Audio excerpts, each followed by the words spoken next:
Hello everyone, welcome back to biology basics. और आज हम पिछले सेक्शन में आपने देखा होगा कि पिछले वीडियो में हमने 1 मार्क्स के क्वेश्चंस जो बोर्ड में एक्सपेक्टेड है वो कवर किए थे क्लास 12 बायोलॉजी के फर्स्ट चैप्टर से, sexual reproduction in flowering plant. तो आज हम बच्चों बात करेंगे वो एक्सपेक्टेड क्वेश्चन, ठीक है, जो शॉर्ट आंसर क्वेश्चन भी जिन्हें कहते हैं, जिनके लिए 2 मार्क्स होते हैं। तो चलो स्टार्ट करते हैं वीडियो। तो फर्स्ट क्वेश्चन है आपका जो पूछा जाता है जनरली, वो है कि true fruits versus false fruit, यानी कि आपको डिफरेंस बताना होता है कि ट्रू फ्रूट क्या होता है और फॉल्स फ्रूट क्या होता है। बच्चों, अगर ये क्वेश्चन आपको एग्जाम में आए 2 मार्क्स के लिए, तो आपको आंसर इस तरीके से लिखना है कि जो ट्रू फ्रूट्स होते हैं वो डिराइव होते हैं from the ovary of the gynoecium of flower, okay. लेकिन जो फॉल्स फ्रूट होते हैं वो फॉर्म होते हैं सब other part of the flower also, okay. तो जैसे कि थैलेमस से भी आपका जो है वो फ्रूट फॉर्म हो सकता है। जो फ्रूट थैलेमस से फॉर्म होगा उसे हम फिर फॉल्स फ्रूट कहेंगे, क्योंकि वो ओवरी से प्रोड्यूस नहीं हुआ है, ठीक है। तो जो ट्रू फ्रूट होता है बच्चों, वो प्रोड्यूस होता है आपके गाइनोशियम से, ठीक है। कौन से पार्ट से प्रोड्यूस होता है? वो होता है आपकी ओवरी से प्रोड्यूस होता है, ठीक है। तो जो फ्रूट आपकी ओवरी से प्रोड्यूस होगा उसे आप कहेंगे ट्रू फ्रूट्स, और जो फ्रूट आपका other part of flower,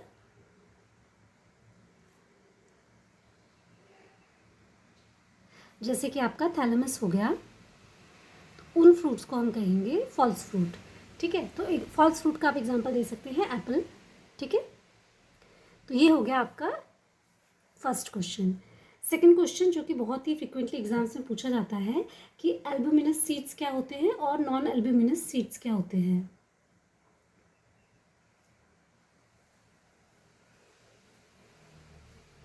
non albuminous seeds. तो बच्चों, अगर ये क्वेश्चन आपको एग्जाम में आएगा तो आपने लिखना है कि जो एल्ब्यूमिनस सीड्स होते हैं वो होते हैं आपके एंडोस्पर्मिक, ओके। इसका क्या मतलब है कि उनके पास वेल डेवलप्ड जो है एंडोस्पर्म होता है, जैसे कि इन केस ऑफ कैस्टर, ठीक है। वहीं अगर हम बात करें नॉन एल्ब्यूमिनस सीड्स की, तो नॉन मतलब कि नहीं है, उनके पास क्या नहीं है, they don't have, they are और दे लैक और they are without endosperm, okay. और क्यों नहीं होता है उसके पास उनके पास endosperm? Because it is consume during the process of development. Example क्या हो गए आपके? हो गए पी एंड आपकी बीन्स, ठीक है। तो एल्ब्यूमिनस जो हो गए वो एंडोस्पर्मिक होते हैं नेचर में, एग्जाम्पल कैस्टर है। नॉन एल्ब्यूमिनस जो होते हैं they are without the endosperm, and example है आपका pea and banana. Next question जो हम पढ़ेंगे वो है what is emasculation and bagging. तो ये हम कल के 1 मार्क्स के वीडियो में भी डिस्कस कर चुके हैं कि इमैस्कुलेशन क्या होती है। It is the process of removal of स्टेमन, okay. और अगर 2 मार्क्स में है तो 1 मार्क्स जो होगा वो आपको इमैस्कुलेशन के एक्सप्लेनेशन के लिए मिलेगा और 1 मार्क्स आपको बैगिंग के लिए मिलेगा, ठीक है। तो चलो समझते हैं इसको। इमैस्कुलेशन मैंने आपको बता दिया, इट्स अ रिमूवल ऑफ स्टेमन, ठीक है। तो हम इसको लिख देते हैं जल्दी से, स्टेमन रिमूवल। पर स्टेमन रिमूवल होगा किससे? ये होगा यंग फ्लावर से, ओके। एंड स्टेमन को रिमूव करने का रीज़न क्या है? It is done to make the flower female, okay, for hybridisation. अब बैगिंग क्या है? बैगिंग जो है it is covering the emasculated flower with suitable wax, okay. तो जनरली अगर हमने जो प्रोसेस होता है जिसमें आप कवर करते हैं, कवरिंग द इमैस्कुलेटेड फ्लावर, ठीक है, जिनमें से आपने ऑलरेडी स्टेमन को एक्सट्रैक्ट कर दिया है ताकि आपका फीमेल फ्लावर जो हो वो डेवलप हो सके हाइब्रिडाइजेशन के लिए, ठीक है। उसको जो कवरिंग का प्रोसेस होता है उसे हम इमैस्कुलेशन बैगिंग कहते हैं। यूजुअली बैगिंग के लिए आप बटर पेपर यूज़ करते हैं, ठीक है।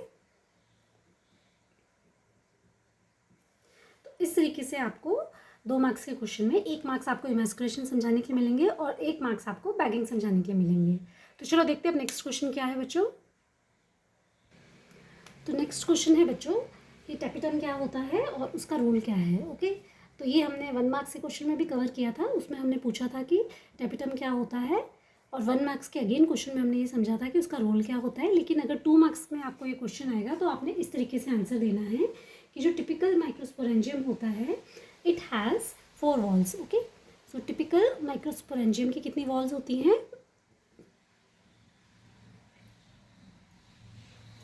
उसके पास होती हैं 4 वॉल्स, ओके। और जो उसकी फर्स्ट वॉल, इनर मोस्ट जो वॉल होती है ना, ओके, उस वॉल को कहते हैं टेपिटम, ओके।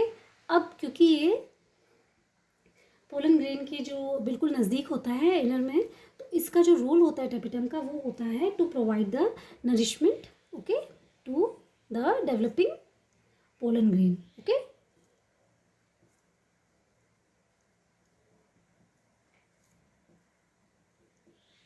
समझ आ गया बच्चों? तो इसमें आपको टेपिटम क्या होता है इसको बताने के लिए आपको 1 मार्क्स मिलेगा, और उसका रोल क्या है इसके लिए आपको 1 मार्क्स मिलेगा, ओके। तो हो गया ना ये आंसर आपका 2 मार्क्स का। अब हम बात करते हैं नेक्स्ट क्वेश्चन की, जो कि है आपका 5th क्वेश्चन। 5th क्वेश्चन में आपको ये पूछ सकते हैं कि कौन से 2 टाइप्स ऑफ सेल्स जो होते हैं प्रेजेंट होते हैं in the mature pollen grains, okay. अगर ये क्वेश्चन आपको आएगा तो आपने कुछ नहीं करना है, सिंपल आपको लिख देना है कि इसमें ऑलरेडी क्वेश्चन में बताया है कि 2 टाइप के सेल होते हैं। अगर नहीं हो लिखा होगा तब आपने लिखना है कि पोलन ग्रेन्स में यूजुअली जो मैच्योर होते हैं उसमें 2 टाइप के सेल होते हैं। फर्स्ट सेल होता है आपका वेजिटेटिव सेल,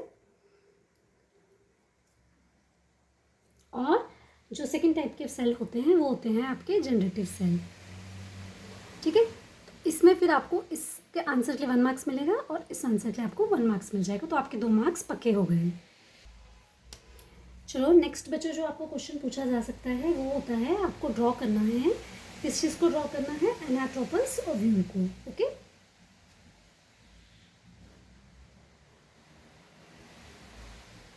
तो अगर आपको 2 मार्क्स के लिए क्वेश्चन आएगा तो सिंपली आपने एक लेबल डायग्राम बना देना है ओव्यूल का, जिसके लिए सबसे पहले आप एक एम्ब्रियो सैक को बनाएंगे, ठीक है। जो एम्ब्रियो सैक होगा उसको इस तरीके से आपने कवर कर देना है। उसके बाद आपको एक नेक्स्ट लेयर आएगी। नेक्स्ट लेयर में आपको ध्यान रखना है कि आपको एक छोटी सी ओपनिंग बनानी है, ठीक है। और फिर आपने ओवरऑल लास्ट में एक और लेयर बना देनी है, ठीक है। और जो ये लेयर आपने ऊपर बनाई है इसको आप इस तरीके से ड्रॉ कर देंगे, ओके। अब हम लेबलिंग करते हैं। जो इनर मोस्ट जो होगा बच्चों आपका, वो होगा आपका एम्ब्रियो सैक, ठीक है। जो ये वाला एंड पोल है इसे हम श्लाजल पोल भी कहते हैं, ठीक है। इसके बाद एम्ब्रियो सैक के बाद आपको न्यूसेलस आएगा। न्यूसेलस के बाद जो पहली लेयर आपके पास आएगी ना बच्चों, वो आपकी आएगी इनर टेगुमेंट,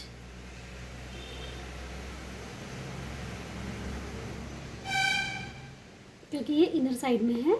और जो आउटर वाली है ये बाहर की तरफ जो होगी वो होगी आपकी आउटर इंटेग्यूमेंट, ठीक है। इंटेग्यूमेंट जिस तरीके से हमारे केस में स्किन होती है उसी तरीके से आपके ओव्यूल में भी लेयर्स होती हैं।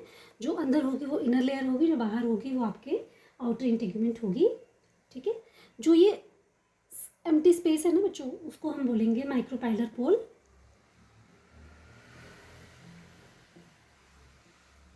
और जो ये ओपनिंग बनेगी इसको हम कहेंगे माइक्रोपाइल, ठीक है। जो स्टॉक होता है बच्चों, ये जो पोर्शन है स्टॉक, इसको हम कहेंगे फ्यूनिकल,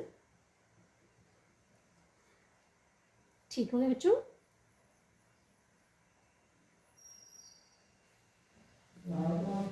तो ये हो गया बच्चों आपका एनाट्रोपस ओव्यूल। जो नेक्स्ट एक्सपेक्टेड क्वेश्चन होता है बच्चों इस चैप्टर से, वो है पोलन बैंक्स क्या होते हैं, उसके बारे में आपको क्वेश्चन पूछ सकते हैं। तो अगर आपको क्वेश्चन आएगा व्हाट इज़ पोलन बैंक, या उसके बारे में एक्सप्लेन करें, तो आपने बताना है कि हर एक पोलन के पास 2 लेयर्ड वॉल होती है, okay. So each pollen has 2 layered wall, okay.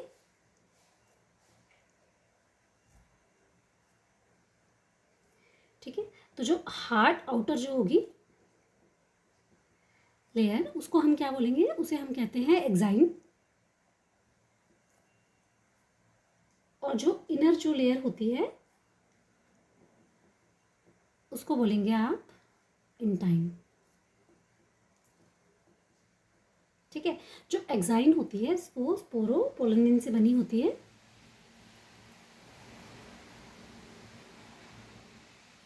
अब जो स्पोरोपोलिन होता है ना बच्चों, ये एक हार्डेस्ट ऑर्गेनिक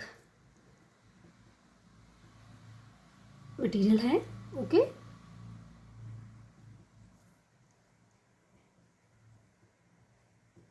ठीक है।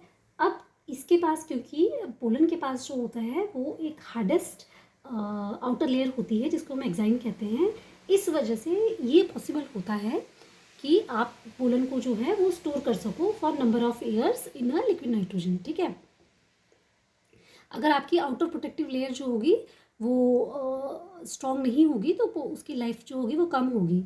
सिंस पोलन के पास जो होती है एक स्ट्रॉन्ग एग्जाइम होती है जो कि स्पोरोपोलिन से बनी होती है, so they can be easily stored in liquid nitrogen जिसका टेम्परेचर होता है -196 डिग्री सेल्सियस। ठीक है, फॉर सेवरल ईयर्स। ओके, जो इस तरीके के स्पेस को जहाँ पे आप पोलन स्टोर कर सकते हैं उसे पोलन बैंक कहा जाता है। ठीक है, तो similar to the seed bank, pollen bank जो होते हैं उनका मेन पर्पस होता है to store the pollens, okay, in the liquid nitrogen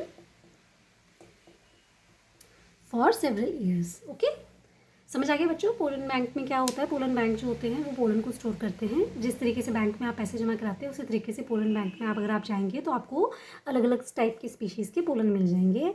और किस किस प्रॉपर्टी की वजह से पोलन बैंक में जो है वो पोलन सेव कर सकते हैं, क्योंकि उनके पास एक हार्डेस्ट आउटर लेयर होती है एग्जाइम, जो कि उनकी प्रोटेक्शन करती है डेसिकेशन से और डैमेज से। ठीक है, इसलिए हम उनको ईजिली स्टोर कर सकते हैं लिक्विड नाइट्रोजन में। तो चलो बच्चों देखते हैं अब नेक्स्ट क्वेश्चन क्या है, व्हाट इज सेल्फ इनकम्पैटिबिलिटी। ठीक है, तो नेक्स्ट क्वेश्चन में आपको पूछा गया है कि सेल्फ इनकम्पैटिबिलिटी क्या होती है। ये क्वेश्चन अगर आपको 2 नंबर के आएगा बच्चों तो आपने किस तरीके से इसको अटेंड करना है, आपको इसको लिखना है कि सेल्फ इनकम्पैटिबिलिटी जो होती है it is design to prevent the self pollination in a bisexual flower. ठीक है, तो ये एक जेनेटिक मैकेनिज्म होता है। आपने आंसर इस तरीके से लिखना है, it is a genetic mechanism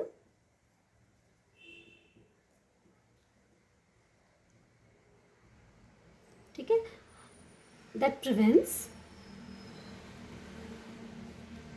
self pollination. और किस तरीके के फ्लावर्स में ये सेल्फ पॉलिनेशन को करता है, रोकता है, in the bisexual flower. Okay,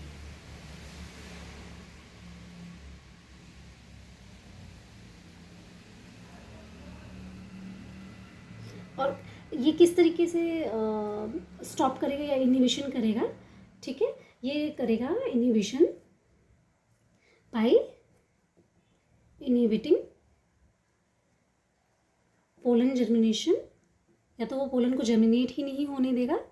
ठीक है, या फिर जो पोलन जो ट्यूब होती है उसकी ग्रोथ को स्टॉप कर देगा। ठीक है, और कहाँ ये सारा प्रोसेस होगा, इन द कार्पेल। तो अंडरस्टूड हो गया बच्चों कि जेनेटिक सेल्फ इनकम्पैटिबिलिटी क्या होती है। एक जेनेटिक मैकेनिज्म होता है जिसमें सेल्फ पॉलिनेशन को प्रिवेंट किया जाता है इन द बाइसेक्सुअल फ्लावर।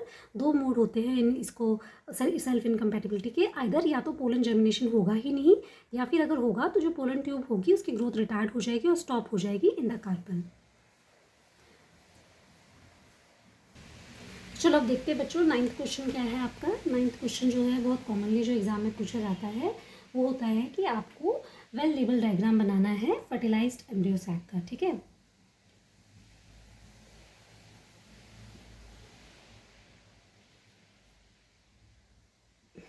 तो अगर आपको फर्टिलाइज्ड एम्ब्रियो सैक का डायग्राम बनाने के लिए आएगा तो आपने इस तरीके से कुछ डेवलप करना है एक डायग्राम।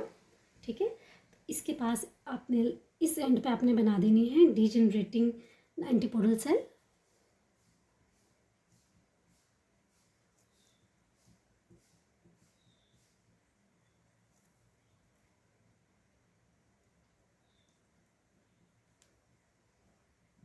ओके, और यहाँ पे आपने 3 सेल्स बनानी है मेनली, 1 2 और ये। ठीक है, और इन दोनों को आपने लेबल करना है डीजेनरेटिंग सिनर्जिड्स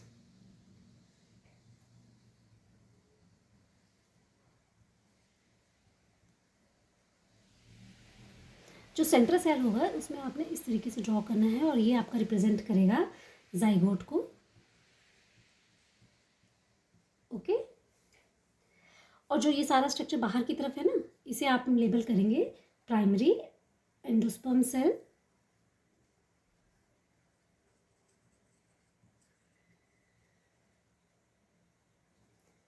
जिसको आप एब्रीविएट कर सकते हैं पीईसी में। ठीक है, सेंटर में आप एक एंडोस्पर्म न्यूक्लियस बना देंगे। ठीक है, इस जो एंडोस्पर्म न्यूक्लियस को आप बोलेंगे प्राइमरी एंडोस्पर्म न्यूक्लियस, जिसको हम एब्रीविएट करके पेन भी बोलते हैं। तो ये हो गया बच्चों आपका फर्टिलाइज्ड एम्ब्रियो सैक का डायग्राम। तो चलो अब मूव करते हैं नेक्स्ट 10th क्वेश्चन की तरफ। तो देखते हैं 10th क्वेश्चन जो होता है वो क्या होता है। तो ये 10th क्वेश्चन आपको मतलब एक और क्वेश्चन है जो काफ़ी रिपीट किया जाता है इस चैप्टर से, वो है diagram of a typical dicot embryo. तो आपको अगर डाइकॉट एम्ब्रियो बनाने के लिए बोला जाएगा तो आपने सिंपली एक डायग्राम बना के उसको लेबल दे देना है। 2 मार्क्स के लिए इतना इनफ होता है, आपको ज़रूरी नहीं है कि आपके उसमें एक आपको एक्सप्लेनेटरी नोट लिखना पड़े। तो इसको डायग्राम बनाने के लिए आप इस तरीके से ड्रॉ करेंगे।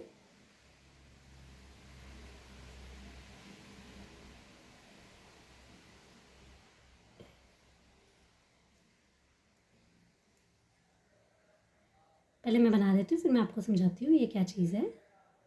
ठीक है, तो यहाँ आप देख रहे हैं कि यहाँ पे लीफ लाइक कोई स्ट्रक्चर बनने की कोशिश हो रही है।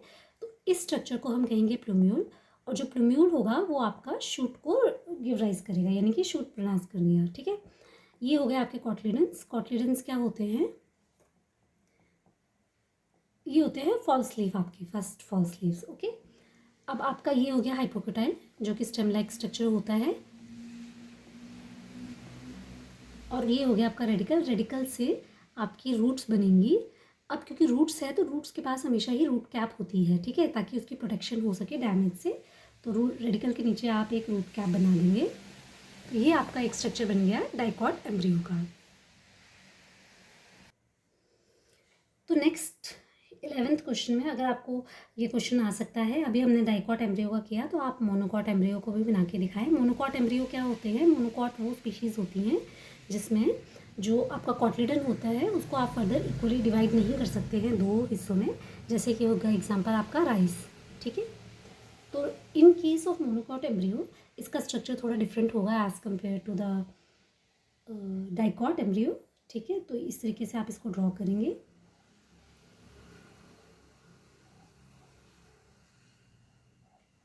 क्योंकि इसमें क्या होगा कि एक ही जो स्ट्रक्चर है उसी के अंदर सारी फॉर्मेशंस होंगी। ठीक है, तो इस तरीके से आप इसको ड्रॉ करेंगे। बाहर एक आउटर प्रोटेक्टिव लेयर होगी। ठीक है, उसके अंदर आपको स्ट्रक्चर ड्रॉ करना है।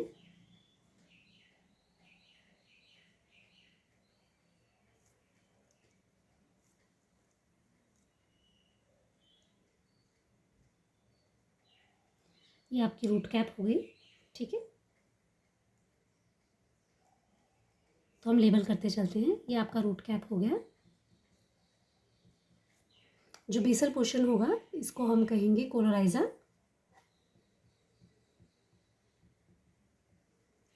ठीक है, इस तरीके की जो आउटर ग्रोथ होगी इसे हम कहेंगे एपिब्लास्ट। यहाँ पे अंदर से एक शूट फॉर्मेशन की होगी। ठीक है, एक एपेक्स बनेगा, यानी कि एपेक्स क्या होता है? एक एंड होता है। ठीक है, तो इस एपेक्स को हम बोलेंगे शूट एपेक्स।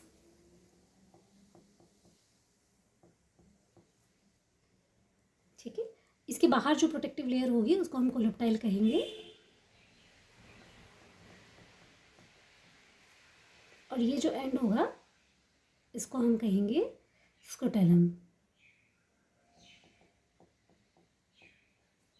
और आप इस पूरे इंटरनल स्ट्रक्चर को बाहर वाले स्ट्रक्चर से डिफ्रेंशिएट करने के लिए डॉट कर सकते हैं, या फिर आप हल्का सा कलर फिल कर सकते हैं, ट्रेस कर सकते हैं, ताकि बाहर की जो प्रोटेक्टिव लेयरिंग है वो अलग दिखे और जो अंदर की लेयरिंग है वो आपकी अलग दिखाई दे। ठीक है, तो मोनोकॉट सीड यानी कि एक ही सीड के अंदर से इस तरीके से स्ट्रक्चर जो होगा वो डेवलप करेगा। एक एंड से आपकी रूट बन जाएगी और एक एंड से आपका शूट अपेक्स जो होगा वो फॉर्मेशन होगी। तो इस तरीके से अगर आप ड्रॉ कर देंगे तो आपको जो है 2 मार्क्स आसानी से मिल जाएंगे, लेकिन कोशिश कीजिएगा कि सारे लेवल प्रॉपर हों। बच्चों अब देखते हैं 12th क्वेश्चन क्या है आपका। तो 12th क्वेश्चन में के बाद जो है हम कवर कर रहे हैं ये क्वेश्चन कि जियोटेनोगामी जो होती है ये फंक्शनली क्रॉस पॉलिनेशन है। आपको कमेंट करना है इस स्टेटमेंट के ऊपर, ठीक है। तो जियोटेनोगामी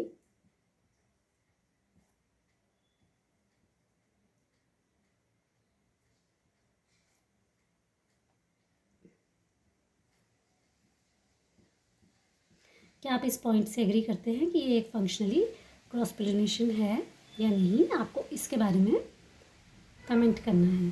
तो अगर आपको ये स्टेटमेंट दिया जाएगा तो आपने इसको आंसर लिखना है कि जियोटेनोगामी होती क्या है। सबसे पहले तो it is the transfer of pollen grains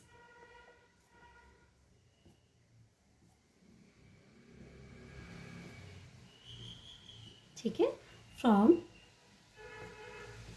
anther to stigma of another flower, okay.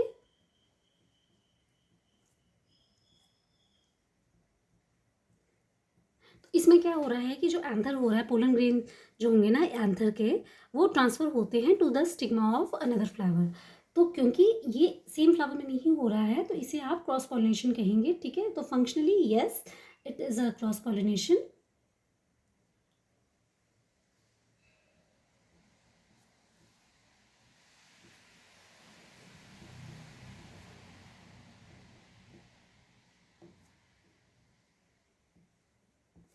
ठीक है, लेकिन इसको हम जो होंगे, इसको ये जो प्रोसेस होता है जियोटेनोगामी का, ये सिमिलर होता है ऑटोगैमी से। क्यों? क्योंकि इसमें भी जो पॉलन ग्रेन्स जो होंगे ना वो कम करते हैं, मतलब यानी कि वो होते हैं सेम प्लांट से, ठीक है। So the pollen comes from same plant.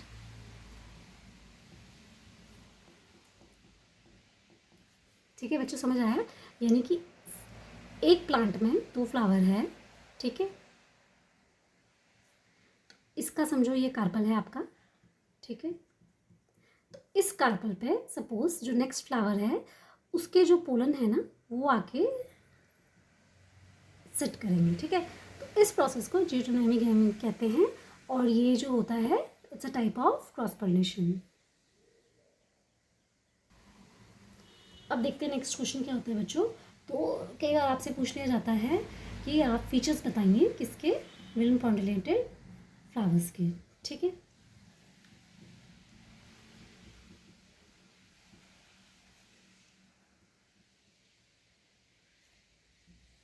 तो जो अगर विन पॉलिनेटेड फ्लावर्स होते हैं ना उनके मेन फीचर आपको लिखने के लिए कहा जाए, 2 नंबर का क्वेश्चन है तो आप पॉइंट वाइज लिखिए। हर एक पॉइंट के आपको 0.25 मार्क्स मिलेंगे, ठीक है। तो हम 4 पॉइंट्स में इसको डिस्कस करेंगे। जो सबसे बहुत ज़रूरी है वो ये है कि पोलन ग्रेन्स लाइट हों, ठीक है, और नॉन स्टिकी हों। क्योंकि अगर वो हल्के होंगे वजन में और नॉन स्टिकी होगी तभी उनको विंड अपने साथ लेके जा सकती है, अदरवाइज उनकी मूवेबिलिटी बहुत ज़्यादा नहीं होगी, ठीक है। तो this is the first feature. Second, they should possess well exposed stamen, ठीक है। तो जो वो फ्लावर्स होते हैं they should possess well exposed stamen, तभी जो होंगे पोलन्स जो होंगे they will come in the contact with the air, okay. Third, इस तरीके के फ्लावर्स में स्टिग्मा जो है वो लार्ज होना चाहिए और फेदरी होना चाहिए। क्यों? क्योंकि अगर स्टिग्मा लार्ज होगा और फेदरी होगा तभी वो ज़्यादा से ज़्यादा नंबर के पोलन्स को हैं स्टिकी जो अपने उसमें स्टिकी कर पाएंगे, स्टिक कर पाएंगे स्टिग्मा में। क्योंकि नेचर जो पोलन का होगा वो तो लाइट और नॉन स्टिकी होगा, तो जितना ज़्यादा उनका स्टिग्मा का साइज़ लार्ज होगा उतनी ही उनकी कैपेसिटी होगी पोलन को अपनी तरफ अट्रैक्ट करने की, ठीक है। और इसका लेकिन जो ओवरऑल विंड पॉलिनेटेड फ्लावर्स होते हैं ना they should have the compact inflorescence, ठीक है। यानी कि इसमें जो सारी फ्लोरल ऑर्गन्स होती हैं वो आसपास ही होनी चाहिए एक दूसरे के, ठीक है। तो ये हो गए 4 फीचर आपके विंड पॉलिनेटेड फ्लावर्स के। देखते हैं अब नेक्स्ट 14th क्वेश्चन क्या है। तो 14th क्वेश्चन बच्चों कई बार ये आपसे पूछ लिया जाता है क्लेस्टोगेमस फ्लावर क्या होते हैं।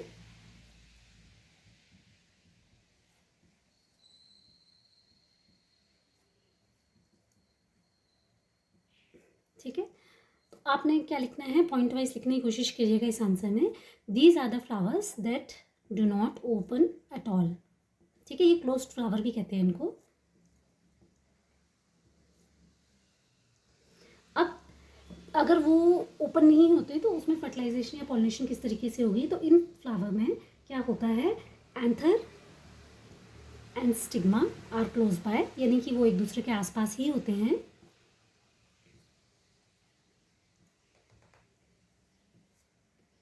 इससे क्या होगा, जब भी पोलन जो है कम्स होंगे, वो पोलन जो होगा वो कॉन्टैक्ट में होगा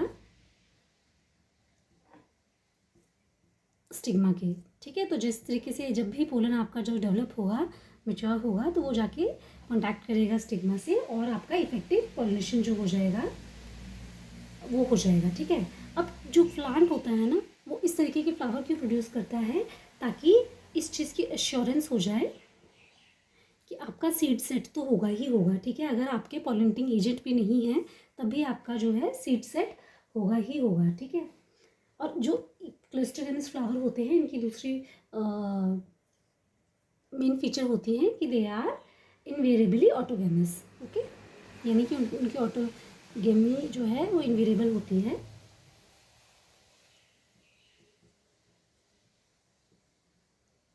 तो इस तरीके से अगर आप इस क्वेश्चन को अटेम्प्ट करेंगे तो आपको पूरे 2 नंबर मिल जाएंगे। चलो देखते हैं बच्चों, नेक्स्ट क्वेश्चन क्या है आपका। कई बार आपसे ये पूछ लिया जाता है कि जो एक्वेटिक प्लांट्स होते हैं ना, उसमें पॉलिनेशन किस तरीके से होती है। ठीक है, तो अगर आपको ये क्वेश्चन पूछा है, और कई बार इस क्वेश्चन के साथ साथ आपको एग्जाम्पल खुद भी पूछ लिया जाता है कि वाटर हाइसिंच में कौन सी पॉलिनेशन होती है। ठीक है, या फिर वाटर लिली हो गई, या फिर इसके अलावा वेलिस्नेरिया हो गया। तो ये जो है, इनमें ये एक्वेटिक प्लांट्स होते हैं। ठीक है, तो इसमें क्या होता है बच्चों, एक्वेटिक प्लांट में फ्लावर जो होता है वो इमर्ज होता है अबव वाटर लेवल। तो आपने वाटर लिली है ना, वेलिस्नेरिया, इन सब में देखा होगा कि आपके लीफ तो बेस में रहेंगे, लेकिन आपका जो फ्लावर होता है वो आपके अबव वाटर लेवल होता है। ठीक है, इसके अबव वाटर लेवल के होने के पीछे रीज़न ये है कि जो विंड है या फिर आपका जो इंसेक्ट है वो आपकी पॉलिनेशन के प्रोसेस को स्मूथली कैरी आउट कर सके। ठीक है, तो बेसिकली एक्वेटिक प्लांट में विंड या इंसेक्ट पॉलिनेशन होती है। ठीक है, अब वेलिस्नेरिया की अगर हम बात करें तो वेलिस्नेरिया जो होता है वो फ्रेश वाटर में ग्रो करता है। इसमें जो फीमेल फ्लावर होती है वो रीच करती है वाटर सरफेस, ठीक है, बाय लॉन्ग स्टार्ट, और जो मेल फ्लावर और पोलन्स जो होते हैं वो उसके सरफेस में वाटर में रीच करते हैं। और वाटर की जो करंट जो होता है ना वेलिस्नेरिया में, वाटर का जो करंट होता है वो कैरी कर देता है आपको फीमेल फ्लावर के थ्रू। ठीक है, एंड इसके थ्रू आप स्टिग्मा में पहुंच पाते हैं। ठीक है, तो वाटर करंट जो होगा वो आपका पोलन जो होगा वो कैरी कर देगा आपके स्टिग्मा के इसमें, वेलिस्नेरिया के इसमें। Okay, so this is the mode of pollination in aquatic plant. तो इस 2 मार्क्स की सीरीज में बच्चों लास्ट क्वेश्चन जो है वो हम डिस्कस करेंगे, वो आपका 16th क्वेश्चन। तो 16 क्वेश्चन जो है यूजुअली ये भी आपसे पूछ लिया जाता है कि 2 वाटर पॉलिनेटेड प्लांट्स बताइए। ठीक है, जो कि फ्रेश वाटर में ग्रो करते हैं, और ऐसे प्लांट का भी आप नाम लिखिए जो कि ग्रो करता है मरीन वाटर में। तो वाटर पॉलिनेटेड प्लांट्स के आपको नाम बताने हैं। पहला आप बताएंगे फ्रेश वाटर प्लांट्स का,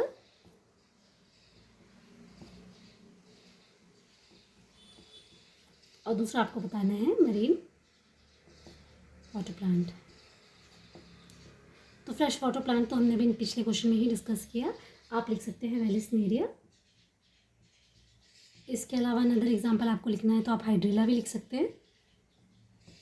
ओके, और अगर हम बात करें मरीन वाटर प्लांट्स की तो आप जोस्टेरिया लिख सकते हैं। तो बच्चों यहाँ आपका जो 16th क्वेश्चन के साथ 2 मार्क्स की जो एक्सपेक्टेड क्वेश्चन है बोर्ड एग्जाम में, ये सीरीज़ हम खत्म करते हैं।